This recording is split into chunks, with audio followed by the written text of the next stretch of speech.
شروع اللہ کے نام سے جو سب پر مہربان ہے، بہت مہربان ہے۔ وَلَمْ يَكُنْ لَهُ كُفُوًا أَحَدٌ، اور اس کے جوڑ کا کوئی بھی نہیں، یعنی کوئی نہیں ہے جو کسی معاملے میں اس کی برابری یا ہمسری کر سکے۔ اس صورت کی ان 4 مختصر آیتوں میں اللہ تعالیٰ کی توحید کو انتہائی جامع انداز میں بیان فرمایا گیا ہے۔ پہلی آیت میں ان کی تردید ہے جو ایک سے زیادہ خداؤں کے قائل ہیں۔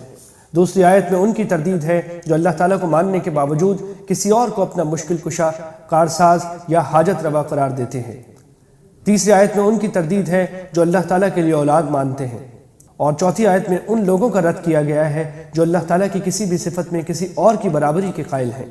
مثلا بعض مجوسیوں کا کہنا یہ تھا کہ روشنی کا خالق کوئی اور ہے اور اندھیرے کا خالق کوئی اور، یا بھلائی پیدا کرنے والا اور ہے اور برائی پیدا کرنے والا کوئی اور۔